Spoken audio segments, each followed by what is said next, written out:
Boa noite a todos e todas, aqui do programa Entre Elas, da ESA São Paulo.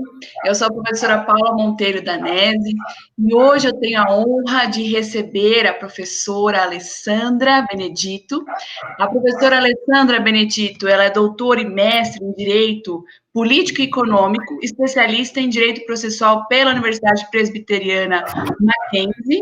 Ela é professora da Faculdade de Graduação e Pós-Graduação, né, Direito, Trabalho e Economia do Trabalho, é advogada pesquisadora, é professora também da Faculdade de Direito e de Administração da FGV São Paulo e coordenadora do Comitê de Igualdade Racial do Grupo Mulheres do Brasil.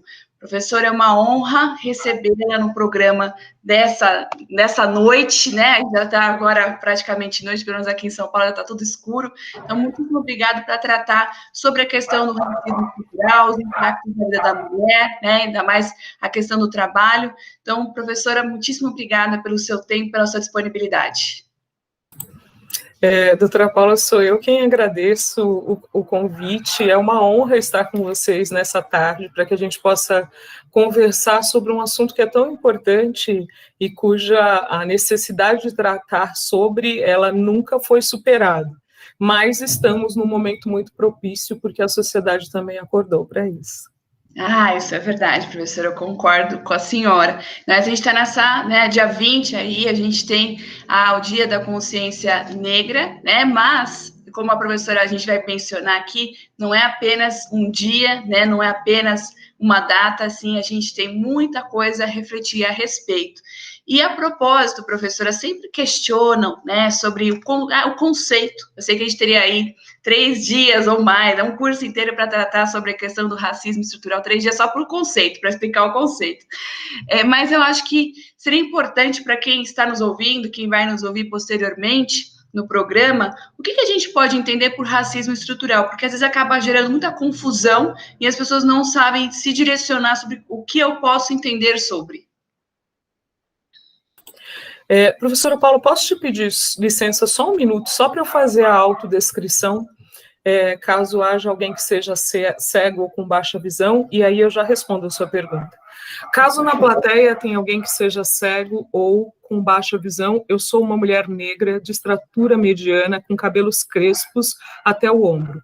Eu estou usando um vestido de decote V, um vestido azul marinho com umas florezinhas como se fossem bege. Atrás de mim tem uma parede bege e tem uma estante com alguns livros, ok? Só para que... e eu uso óculos, um óculos preto com um formato meio que de gatinho, assim, meio puxado. Só para que a pessoa saiba com quem ela está falando, ok? Então, vamos lá. O que eu fiz? Para que a gente trouxesse o conceito e não corresse riscos em relação ao conceito, essa é a única parte da nossa fala que eu vou fazer uma leitura e uma leitura com interpretação. Quem trouxe o conceito para o Brasil e tornou-o popular, não que tenha sido ele que tenha inventado, foi o professor Silvio Luiz Almeida, né? E ele, na verdade, difundiu o conceito de racismo estrutural justamente por meio do livro dele. E eu acho que é um conceito que bom que o professor Silvio trouxe com tanta lucidez para que nós pudéssemos entender essa complexidade que é esse conjunto de práticas sociais e culturais, políticas, religiosas e históricas desenvolvidas e mantidas de modo a manter e perpetuar a hierarquização entre os grupos sociais. Então, quando a gente fala de racismo estrutural deve nos remeter à estrutura. Então, deve nos remeter à ideia de sistema.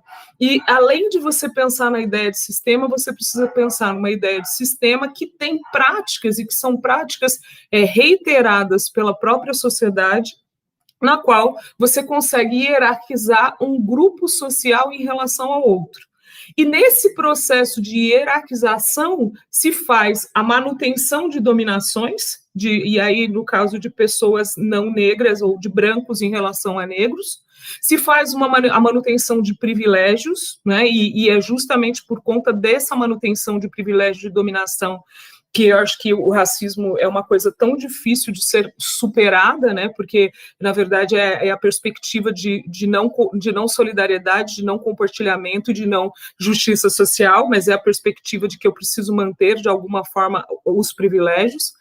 São as legalizações, porque no final das contas o direito também contribui para que essa estrutura se mantenha, e aí pensando que quem pensa o direito, em regra, não são pessoas diversas, mas a maior parte também são pessoas não negras e frutos de um sistema e de um conjunto histórico, político e econômico e cultural que assim as constitui muitas vezes como racista.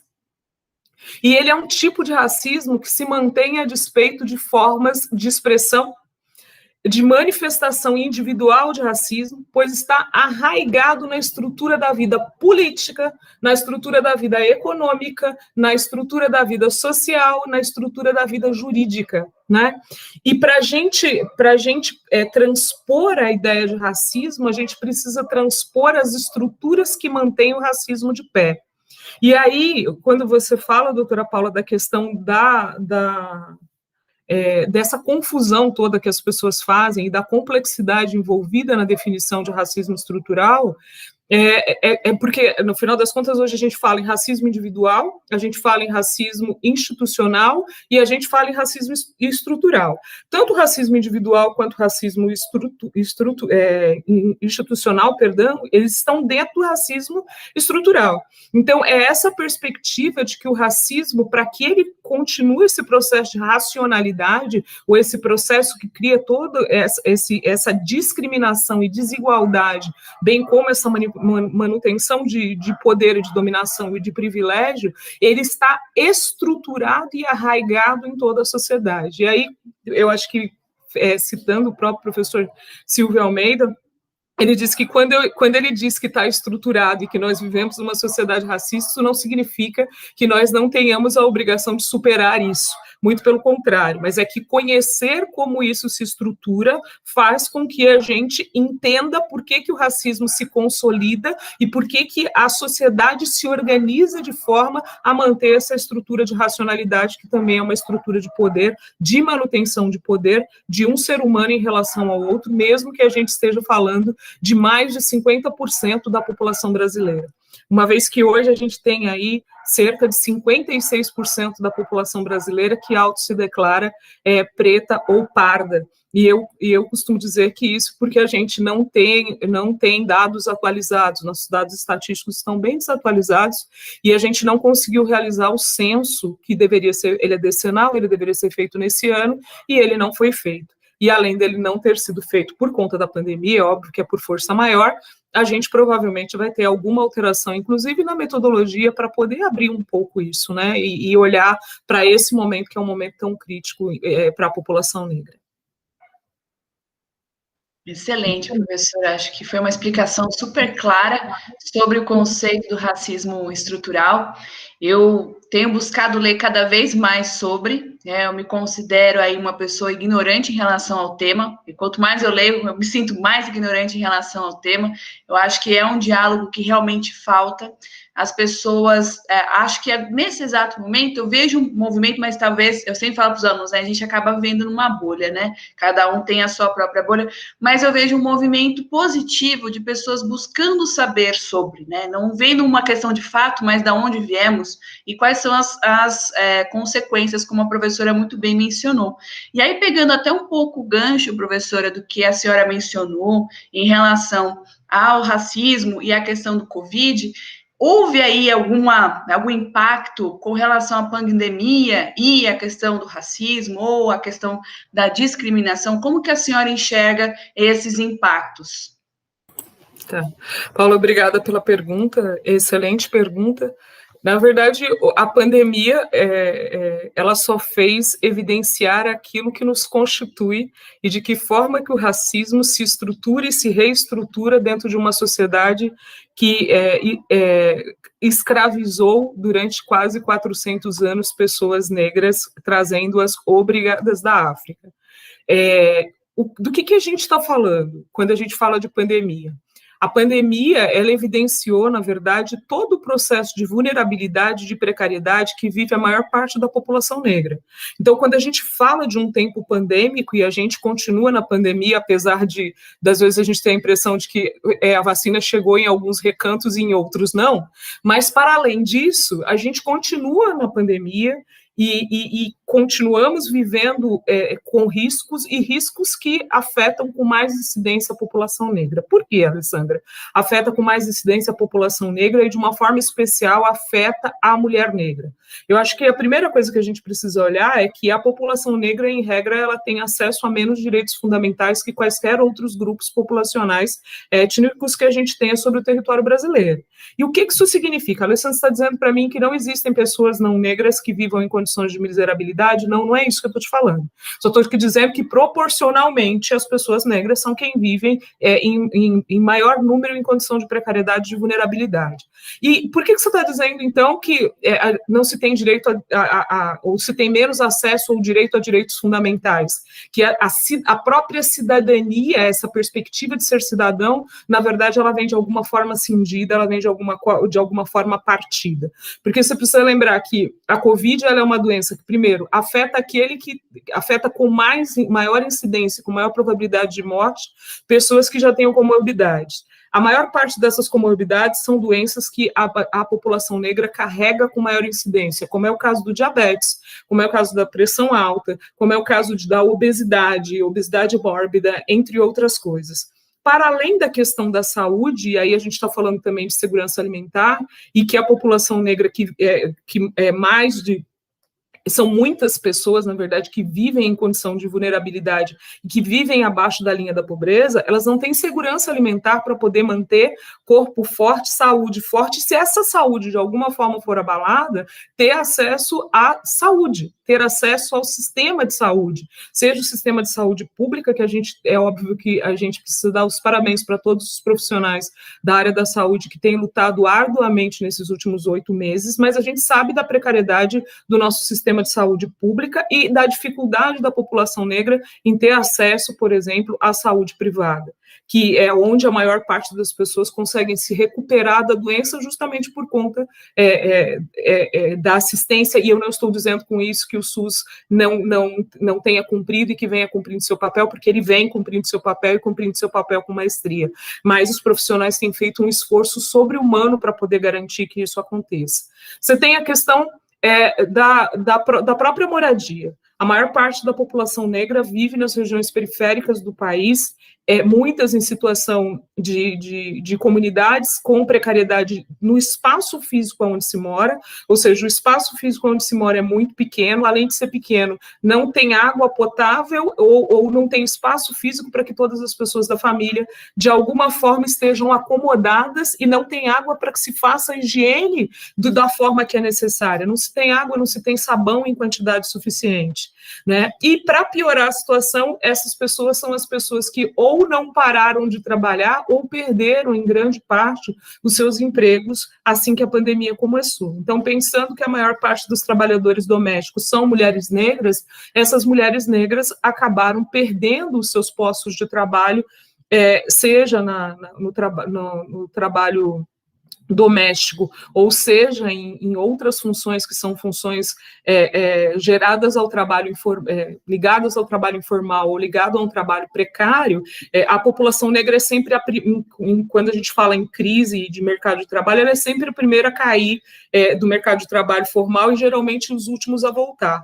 E mesmo vivendo em condição de informalidade, para gerar renda, a gente tem grande parte da população negra que também parou de gerar renda, o fluxo de renda que gerava para poder fazer a manutenção da própria existência. Então, só de longe a gente já falou de saúde, já falou de segurança alimentar, já falou de moradia, e quando a gente fala de volta ao trabalho, ou quando a gente fala de segurança para chegar ao trabalho, essas pessoas usam transporte público. E a gente não precisa fazer sacrifício nenhum, que se você jogar transporte público nas grandes capitais, você vai perceber que como é que se garante segurança? Pura e simplesmente por vias das máscaras. Será que aquele ar-condicionado daqueles ônibus que eles dizem que trocam de tanto em tanto os filtros, será que a limpeza das acomodações ela é feita realmente do do jeito que dizem que é feita? Como é que eu faço para não encostar em alguém, sendo que eu estou dentro de um ônibus lotado? Então, a gente tem a questão da mobilidade urbana, então a gente tem uma série de questões que a população negra já sofria com elas e que, no momento da pandemia, essas questões elas se tornaram mais gritantes. E aí, o Covid com morte, ele pode agredir a todas as camadas da sociedade, mas ele tem código postal, né? E ele mata com maior incidência e com menor quantidade de cômputo de dados estatísticos nas regiões periféricas e mata com maior incidência da população negra.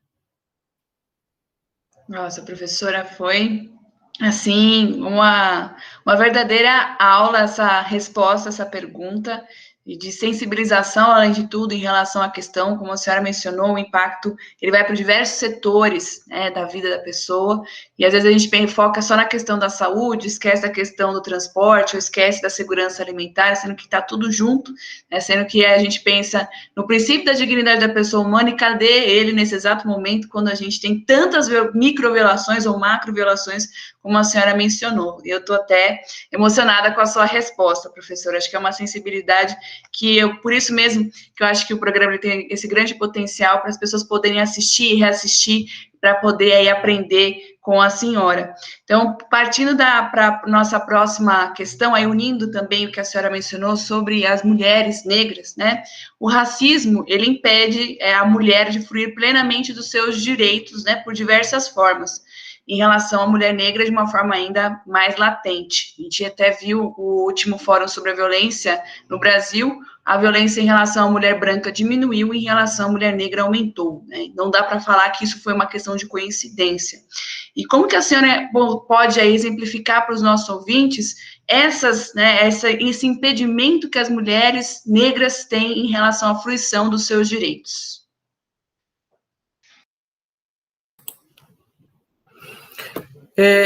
Eu acho que quando a gente fala de mulheres negras, pensando em como a sociedade brasileira se organizou, e acho que a gente precisa colocar duas coisas que são importantes, ou como tem sido chamado hoje, que é a questão da interseccionalidade, né?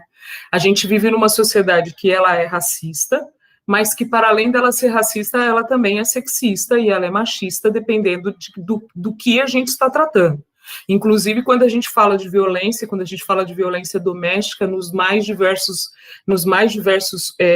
caminhos pelo qual essa violência pode se expressar, então violência física, violência psíquica, violência de cunho econômica, entre outras formas de violência que são especificadas na Lei Maria da Penha e que tem sido combatida e também tem sido feito um esforço para que mais pessoas tomem consciência do que é violência, porque é violência sexual, e porque a gente realmente só pensa em violência quando essa violência gera lesão na carne, no corpo, e essa violência fica evidenciada. Mas a gente sabe que existem outras formas de violência que também matam, né? Ou que fazem um trajeto para que a morte aconteça. E quando a gente fala dessa morte, que é uma morte psíquica, muitas vezes, mas que vai matando aos poucos, é como se o veneno fosse ingerido todos os dias, a gente também está falando de morte psíquica, está falando de morte física, e quando se fala de mulheres negras, desde o momento durante a escravidão e no pós-escravização, mulheres negras sempre tiveram mais dificuldade em ter acesso à proteção.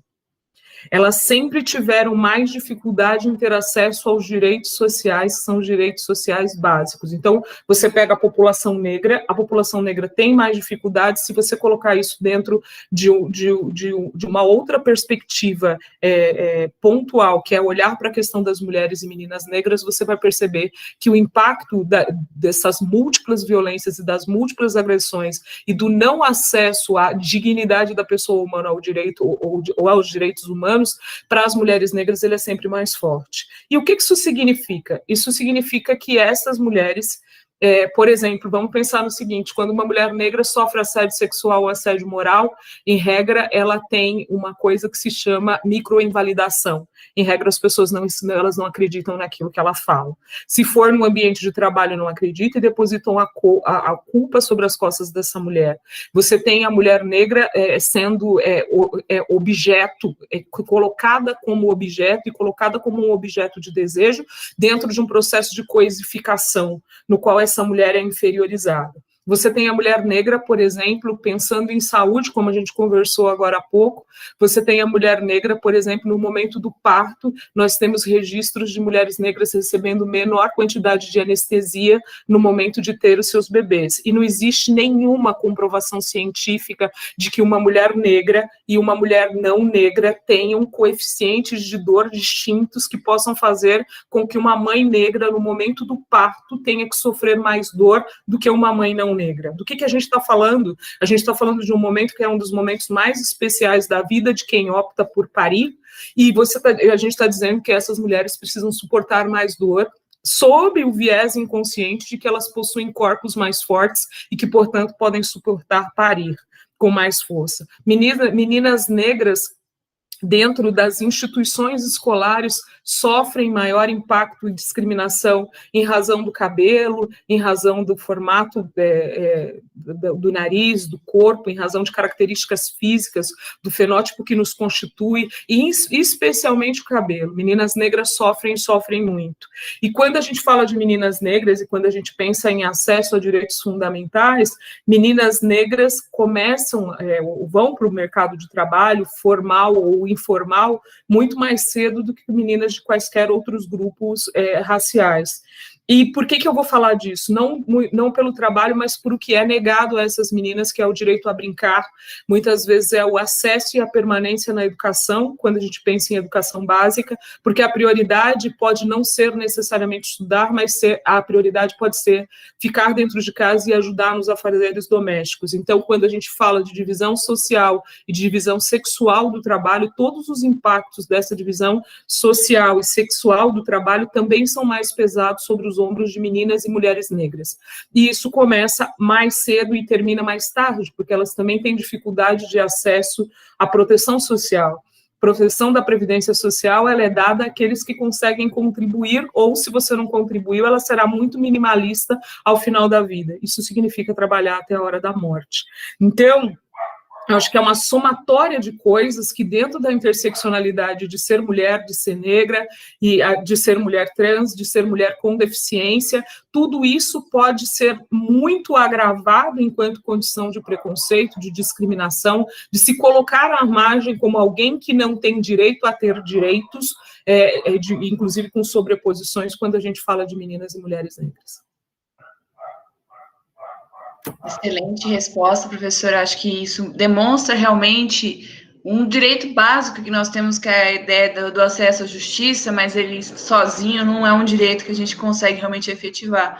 E a professora trouxe brilhantemente todos esses aspectos, né? Não é só apenas eu acessar o judiciário, mas eu também preciso ser tratado em pé de igualdade, né? Também são estudos aí feitos em relação à investigação, quando você tem um assassinato de uma mulher negra, quantos que realmente são aí concluídos e por que não são concluídos, e novamente essa ideia de, mas pode ser uma casualidade. Não é uma casualidade, é como a professora começou a sua fala hoje, falando sobre racismo estrutural. Todas essas outras perguntas decorrem da consequência desse racismo estrutural, e aí principalmente quando a gente trabalha com a questão da mulher. E aí, professora... Oi, pode falar. Pode te interromper um pouquinho? Claro. Só para contribuir dentro daquilo que você acabou de colocar, né? Os dados da violência mostram aí que a cada 23 minutos você tem um jovem negro sendo assassinado, e a gente tem percebido que o número de mulheres sendo assassinadas em decorrência do tráfico também tem aumentado, e o número de mulheres em condição de cárcere, e mulheres negras em específico, também tem aumentado. E tem uma coisa interessante nessa coisa de ter aumentado os números da violência doméstica contra mulheres negras, porque essas mulheres negras, ao procurar o judiciário, ao procurar as instituições que deveriam protegê-las, em regra essas mulheres não são respeitadas como mulheres, em regra essas mulheres são desacreditadas. Então a gente tem uma questão primária que é conseguir ter acesso às instituições. E eu não estou dizendo que é para ter acesso às instituições no sentido de ter um policial na porta da casa dela, não, eu estou te falando dela conseguir chegar na delegacia e lavrar um boletim de ocorrência, sem que ninguém desconfie dela, né? Ela tem ela tem dentro do sistema e dentro dessa perspectiva, que é a perspectiva do racismo institucional, ela tem um conjunto de elementos limitadores que se colocam, sejam de forma objetiva ou subjetiva, seja por meio de vieses conscientes ou inconscientes, como elementos limitadores e elementos que discriminam e que colocam essas mulheres numa condição de maior vulnerabilidade. E não só mulheres, no sentido de mulheres adultas, mas dessa mesma forma você tem a violação de meninas negras e você tem a violação de mulheres idosas negras sem respaldo. E tem uma coisa interessante nesses dados, é que grande parte dessa violência acontece ou ela é proveniente de pessoas do próprio convívio dessas mulheres, né? Tem dados estatísticos nesse sentido. E a gente tem um Estado que não se preocupa com políticas públicas no sentido de também cuidar desses agressores, de poder também entender quem são esses agressores e por que se constituem exatamente dessa forma. E eu não estou dizendo que não é para cuidar da mulher, mas eu estou dizendo que sim, é para cuidar, é para proteger a mulher, é para proteger os filhos, mas que o agressor vai continuar reiterando se não for feito nada no sentido de entender a cabeça desse agressor, por mais que a gente sinta uma série de sentimentos não tão nobres em relação a esse processo de agressão contra mulheres. Excelente colocação, professora, acho que foi perfeita e deixa aí o tema ainda mais preciso. E caminhando ainda nesse aspecto, né, dos impactos do racismo na vida da mulher, a senhora mencionou a questão do racismo e a impossibilidade das meninas negras poderem fruir dos mesmos direitos da infância, né, que é poder brincar, não ter aquela preocupação de ter que trabalhar em casa, ou já ter que trabalhar fora e assim por diante. Como que a senhora poderia colocar essa relação do racismo estrutural e o trabalho e como que impacta as mulheres negras trabalhadoras?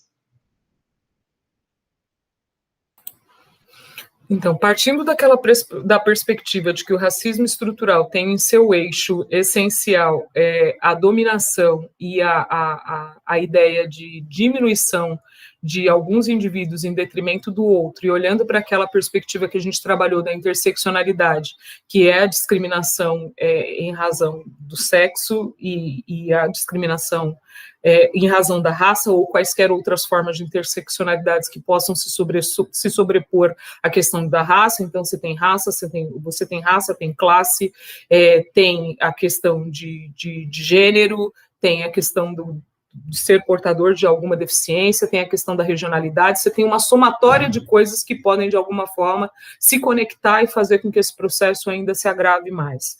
Mas quando a gente trata de mercado de trabalho, eu acho que quando a gente pensa, vamos começar pensando em meninas, e aí vamos de meninas, mulheres adultas, até chegar em mulheres idosas. Eu acho que cria para a gente um parâmetro interessante para a gente poder pensar os impactos do racismo estrutural no trabalho. Primeiro, lembrar que quando a gente fala de trabalho, a gente está falando de trabalho formal, aquele que a gente trabalha e que tem contrato, que tem vínculo empregatício ou não vínculo empregatício, mas que você tem uma segurança jurídica mínima dada para o desenvolvimento das suas atividades. Mas que a gente também tem trabalhos informais que geram renda, que geram sobrevivência para essas mulheres, para essas meninas, para essas crianças. E aí a gente não está julgando se isso é bom ou ruim, até porque é fácil saber que é ruim, mas de qualquer forma a gente está olhando para isso enquanto perspectiva de trabalho trabalho e de renda. E a gente está olhando para trabalho dentro de uma perspectiva mais ampla do que simplesmente trabalho como valor econômico, porque trabalho não é mercadoria, logo aquele que trabalha também não é, a gente está tratando de seres humanos,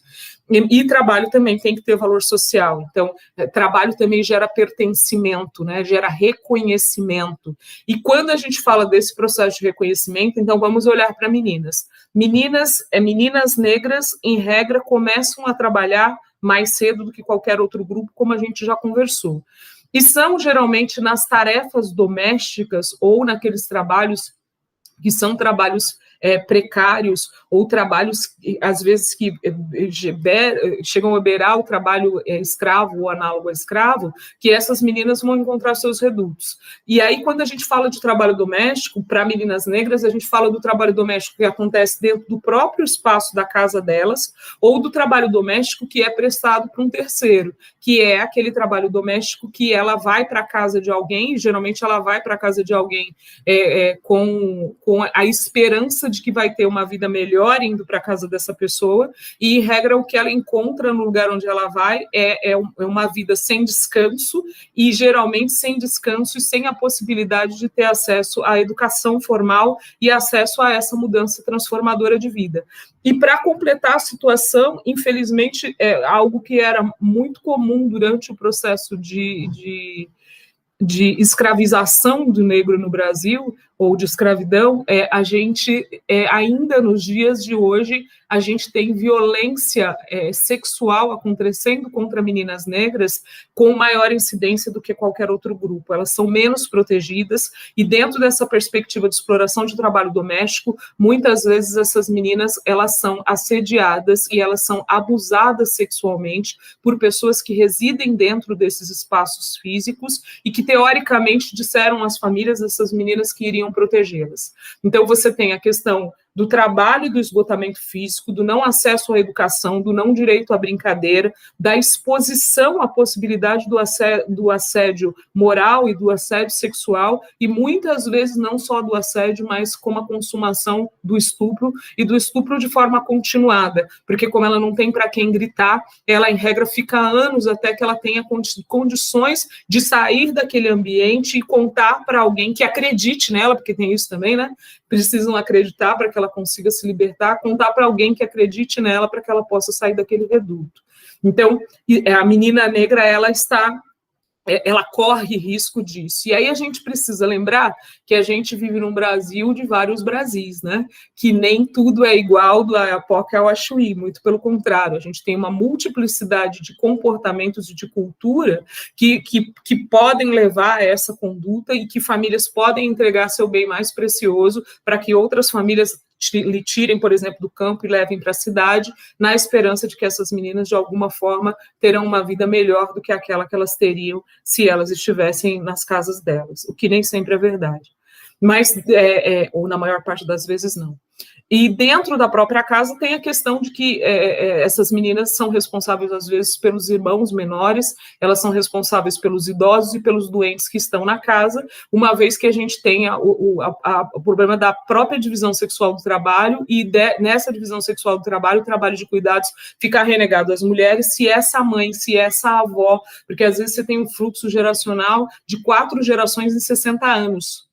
O que para a gente não parece, para a maior parte das pessoas não parece muito lógico, às vezes você tem um fluxo de 4 gerações em 60 anos, né? Em regra, a gente tem 2, no máximo 2,5 ali, olhando para a maior parte das pessoas que não vivem esse movimento de vulnerabilidade, mas às vezes você tem 4 gerações, você tem 4 gerações que continuam trabalhando, porque elas precisam gerar trabalho, elas precisam gerar rendas, elas são líderes dentro das suas famílias, e elas são líderes muitas vezes dentro das suas próprias comunidades. E essas meninas e essas mulheres que precisam trabalhar, essas meninas precisam ficar dando retaguarda, cuidando dos irmãos, cuidando do filho das vizinhas, que também tem que trabalhar e que também não tem creche para poder deixar os seus filhos. Então, qualquer dinheiro que entrar ou qualquer recurso que entrar, de alguma forma, abriu e fechou aspas, bem-vindo. E quando você fala de mulheres negras, na fase adulta, você tem a questão da dificuldade do acesso à educação básica de qualidade. E aí você tem muitas meninas que entram na escola e que não conseguem permanecer na escola por conta de um conjunto de fatores que eu acho que nem tem o caso a gente retomar, mas que a gente já tratou deles. E quando a gente trata de ensino superior, a gente sabe que nos últimos anos a gente teve um aumento do número de pessoas negras de ambos os sexos, mas com maior incidência de mulheres negras que estão tendo acesso à educação superior. Mas, apesar de um maior número de mulheres terem acesso à educação superior, não necessariamente o número que tem sido formado tem conseguido ser agregada ao mercado de trabalho, porque o mercado de trabalho continua não sendo inclusivo, o mercado de trabalho continua discriminando na hora de contratar, e que quando contrata, ou contrata e faz um processo de estagnação, ou seja, cria ali um teto de vidro mais rebaixado do que o teto de vidro que naturalmente a gente tem para mulheres não negras, dificultando a ascensão, desperdiçando talentos e não gerando a possibilidade de que essas mulheres tenham acesso, por exemplo, a cargos de decisão ou a cargos de poder, né? E aí inviabilizando, na verdade, o processo de mobilidade econômica destas mulheres e, consequentemente, dos seus grupos familiares. Então, e para piorar a situação, como muitas mulheres negras vivem, às vezes, um fluxo de vida inteiro na informalidade, na terceira idade, ou seja, no momento da aposentadoria, essas mulheres também não têm acesso à aposentadoria, não têm acesso a uma aposentadoria com valores que sejam possíveis de manter as suas vidas, e aí elas vão trabalhar até o momento da morte, e geralmente com poucos recursos e numa situação de bastante vulnerabilidade. Então, o mercado de trabalho, ele ainda é excessivamente exclusivo, né, no ato de gerar exclusão social, exclusão econômica, quando o assunto são mulheres negras. E a gente tem visto, por exemplo, nos últimos meses, acho que nos últimos 1 mês e meio, 2 meses, uma série de discussões nas redes sociais, nas nossas rodas de conversa, tem até Fla-Flu, né? Tem torcida contra e a favor, é um negócio maluco, a pessoa não sabe nem do que ela está falando, mas ela está ali brigando, e tem um lado positivo, porque pelo menos estão tocando no assunto, mas tocar no assunto, conhecendo o assunto, nos faz estar mais lúcidos, inclusive, para que a gente saiba como é que está sendo direcionado os nossos recursos para garantir que a gente tenha uma sociedade mais igualitária, para que a gente tenha uma sociedade no qual a isonomia seja algo presente pontualmente para todas as pessoas.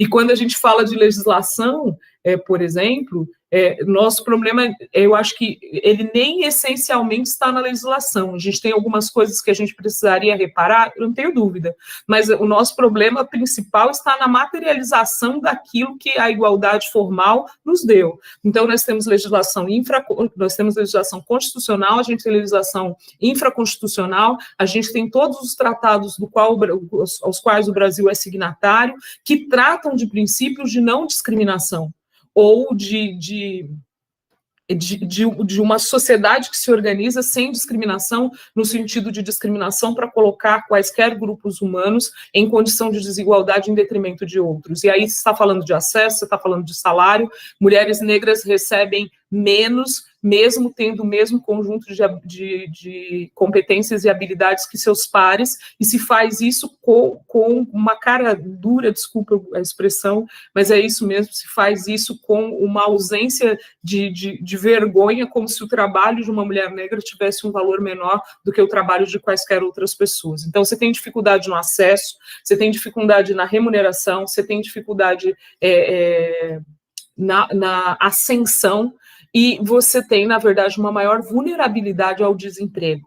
E, no entanto, essas mulheres continuam produzindo, essas mulheres continuam gerando valor para a própria estrutura da economia, e a gente tem pouco sendo feito nesse sentido. Então, esse momento que a gente tem vivido agora, de reflexão da sociedade e muito da iniciativa privada olhando para garantir inclusão racial dentro dos seus ambientes organizacionais, fazer o recorte de gênero, ou seja, olhar também para a questão das mulheres negras, me parece bastante primordial, porque eles vão ter que olhar para as questões dos negros, mas eles vão ter que olhar também para a questão de gênero e para a questão da interseccionalidade e o quanto isso impacta mulheres negras dentro dos ambientes corporativos e não corporativos. Nossa, professora, uma verdadeira aula essa resposta. Muitíssimo obrigada. E várias questões passando na minha cabeça enquanto a senhora falava, realmente a gente ainda peca muito, né, nessa discussão sobre, e aí a gente vê decisões, né, saiu faz o que, 1 mês e meio, mais ou menos, uma decisão em que uma determinada juíza, ela se pautou na questão racial para decidir, então, como que isso está, né, no judiciário, ou seja, não basta todos os desafios para você chegar ao acesso à justiça, você chegar lá não é uma garantia que você terá aí realmente essa isonomia por conta de toda a discriminação. Aí você tem aquela questão do menino Miguel, que na minha concepção eu acho que faltou aí realmente um maior engajamento midiático de conscientização, ou seja, quantos Miguéis a gente não tem no Brasil, né, quantas mães do menino Miguel nós não temos no Brasil, e diversos outros aspectos aí da inclusão ou não inclusão, né, de iniciativas, como a professora mencionou, públicas e também privadas nesse sentido. Mas, para além dessa reflexão, acho que eu também, não sei se eu já comentei com a senhora, quando eu conheci, aí para todo mundo, quando eu conheci a professora Alessandra, eu falei, meu Deus, que poder, né? A professora Alessandra, ela um conhecimento, assim, e eu imaginei, eu falei, nossa, como que a professora Alessandra, ela superou, né? Porque enquanto mulher, a gente passa por várias dificuldades, mas como a professora mencionou, tem a questão da interseccionalidade, né? Que seria aquela questão do gênero composto. E eu fico imaginando, eu fico colocando sempre, quando eu posso, menciono a professora, ela também vai estar num congresso com a gente no final do ano, em dezembro.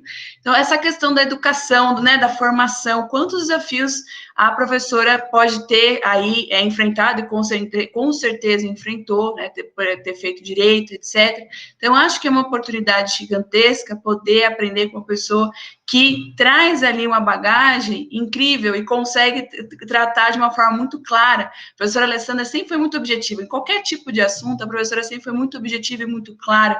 Mas eu falo, nossa, preciso aprender muito a respeito do tema de gênero, da questão racial. Mas, assim, professora, não era algo que a gente tinha combinado em relação a isso, mas se a senhora tivesse um ponto a ressaltar na sua história, né? Porque, como eu falo, o programa Entre Elas é de mulheres para mulheres, e esse espaço é um espaço da senhora nesse exato momento.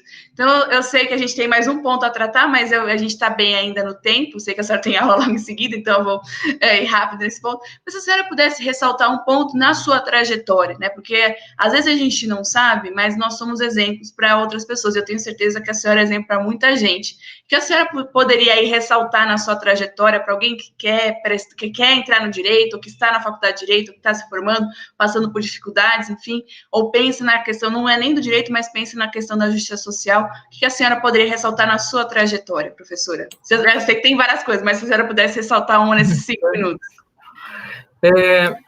Eu acho, Paula, que tem algumas coisas que elas são importantes, né? Eu acho que eu ressaltaria a questão da perseverança, mas eu também ressaltaria o núcleo familiar do qual eu sou originária, um pai e uma mãe humildes, mas que, especialmente, a minha mãe teve um papel primordial no sentido de que eu vou te ajudar a escrever a tua história de uma forma distinta daquela que foi a minha.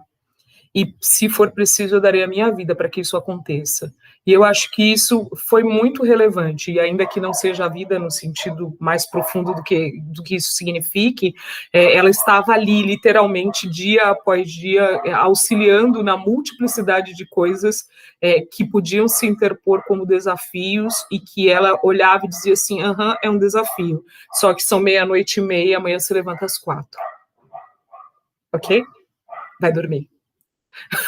Não é? E aí eu sei que podia doer mais nela do que em mim, eu não tenho dúvida de que doía mais nela do que em mim, mas assim, eu acho que tem essa questão, que é a questão familiar, que eu acho que é primordial, tem essa mulher negra que me pôs no mundo e que me deu luz e que dava os chacoalhões na hora que precisava, tem a questão das oportunidades também que foram surgindo na vida e que, de alguma forma, eu fui aproveitando todas as oportunidades que a vida foi me dando, algumas com consciência do que elas significavam, outras sem. Espera aí só um pouquinho que tem uma moça aqui me dando me dando água. Olha que bom, gente. Obrigada. A minha filha, Maria Fernanda. Olha só, que ótimo. Ela tem 9 anos e é a razão pelo qual a gente trabalha todos os dias, que o mundo dela seja, que o mundo da Alessandra fosse melhor do que o da Maria de Lourdes, que é a minha mãe, que está viva com saúde, graças a Deus, que o mundo da Maria Fernanda seja muito melhor do que o mundo da Alessandra, o mundo que me recebeu, e que o mundo de todas as garotas que estão vindo seja melhor do que daquilo que as mulheres que nos precederam, com o movimento de luta, derramamento de suor, de lágrima e de uma vida que se esvaiu, que tenha significado, né, dentro de tudo isso que está acontecendo. E aí eu acho que Fernanda, sua xará, ela é Maria Fernanda também, Maria Fernanda. Mas eu acho que tem essa coisa, e eu encontrei muitas pessoas que de alguma forma me ajudaram, e que me ajudaram não no sentido de me dar absolutamente nada, mas talvez de perceber que eu tinha muita vontade de alguma forma gerar transformação na minha própria vida, e de acreditar me dando a oportunidade. Então vai lá e me mostra que você dá conta disso, entendeu? Então eu acho que eu encontrei pessoas boas, às quais eu sou muito grata pela presença delas na minha vida. Eu tive uma família que não tinha dinheiro para sustentar toda essa estrutura, mas que tinha certeza de que o meu amanhã ia ser melhor do que o amanhã deles, e, consequentemente, que o passado de todos os que nos precederam. E eu tinha perseverança todos os dias. Eu acho que é isso. Professora, eu fiquei arrepiada, fiquei comovida, realmente foi um momento muito especial da nossa conversa de hoje. Acho que há vidas, né, reais e de exemplos, né? Então, a professora Alessandra tem aí uma trajetória incrível, eu não conhecia, mas eu sempre faço uma pergunta, às vezes, normalmente é de surpresa, das minhas entrevistadas, porque eu acho importante, né, trazer toda essa conquista, e cada um tem uma conquista pessoal, uma batalha pessoal. Às vezes a gente sempre fala, né, que tem aquele desenho, né, do iceberg, todo mundo vê a ponta e não vê embaixo, e eu acho importante ressaltar o que está embaixo, né, do que trouxe aí essa ponta para cima. Então, obrigada por compartilhar. Professora, a gente vai para o nosso último ponto, aí prometo, para liberar a senhora, mas foi, assim, inspirador. Eu acredito que todo mundo que estará nos assistindo no YouTube também sentirá a mesma coisa. Em relação a todas essas questões atreladas ao racismo estrutural, quais as medidas legislativas e de políticas públicas a senhora acredita que são ou poderiam ser eficazes aí para trazer essa não discriminação e uma mudança na justiça social? Políticas públicas e políticas de ações afirmativas, todas as que a gente puder pensar e colocar como prioridade, com certeza serão bem-vindas. Em relação às normas, o que eu acho que nos falta é efetividade, e essa efetividade pode ser consolidada justamente por meio das políticas públicas. Nos últimos anos, Paula, você que também estuda direitos humanos, você sabe que a gente teve aí um desmonte das políticas públicas, inclusive dos órgãos que eram responsáveis por garantir que essas políticas públicas e que os recursos para essas políticas públicas fossem destinados, e que se olhasse para isso dentro de uma completude de necessidades e de agregação de recursos, né? A gente tem visto tudo isso com muita dificuldade, inclusive a produção de dados estatísticos, a gente tem visto que é cada vez mais rarefeito, né? Você vai procurar dados para você escrever um artigo, você fica procurando dados e às vezes você acha dados de 2016, aí você fala assim, o que eu faço? Eu ponho o dado ou não coloco o dado? Aí geralmente você coloca o dado, mesmo ele estando desatualizado, você fala melhor desatualizado do que não ter.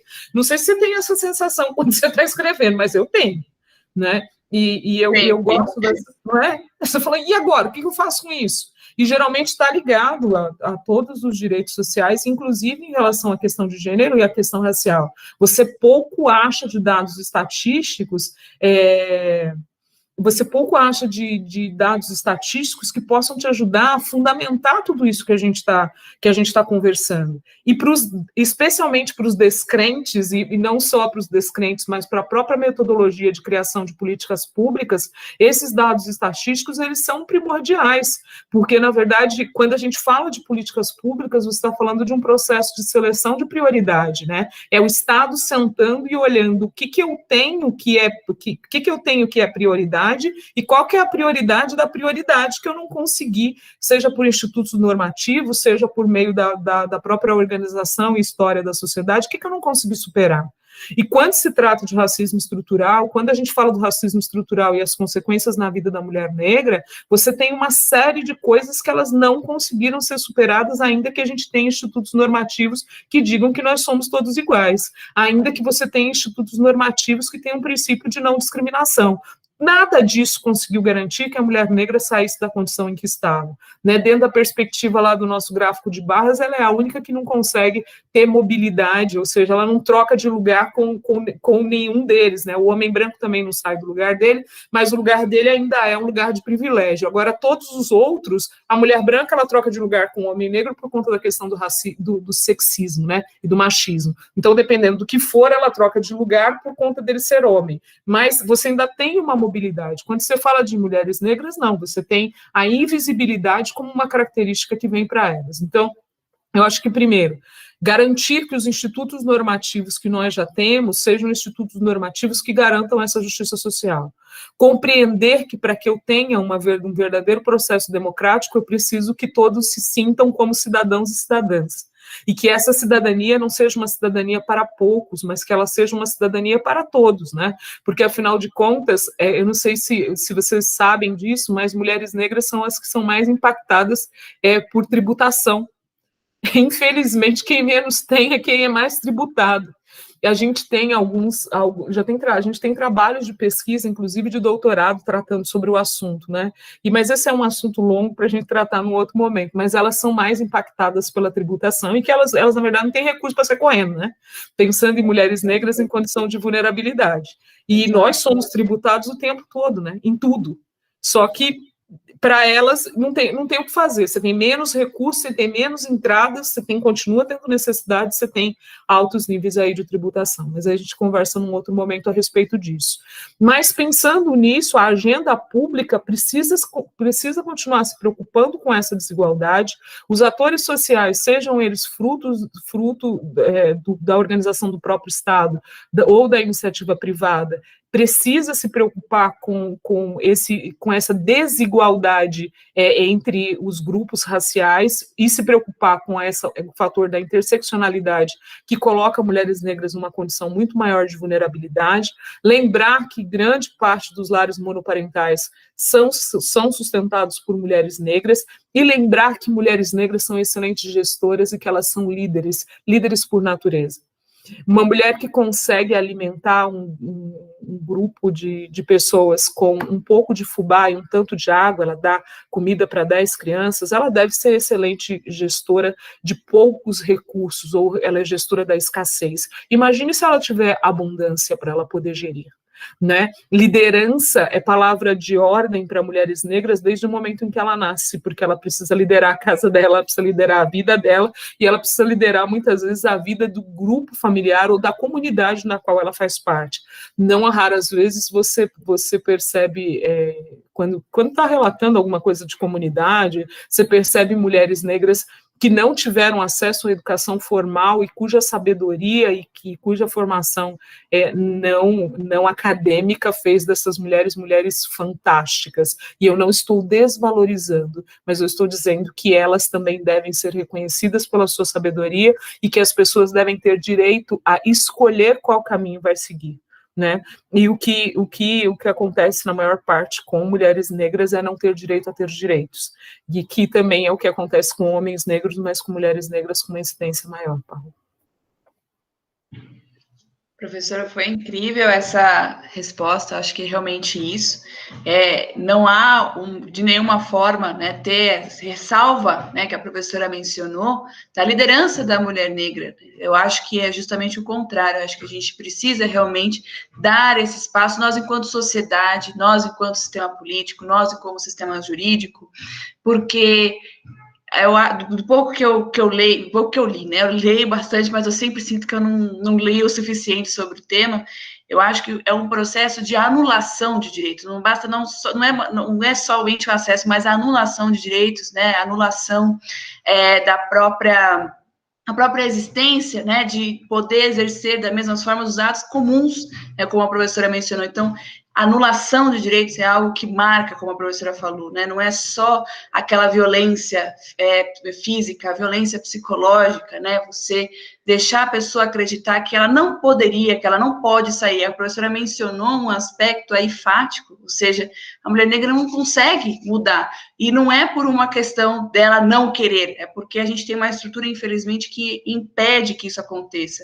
Então, acho que esse momento, essa tarde que nós tivemos agora, já realmente virou noite, eu acho que ela foi muito educativa, eu acho que, além de tudo, ela trouxe aí um aspecto de sensibilização em relação ao tema.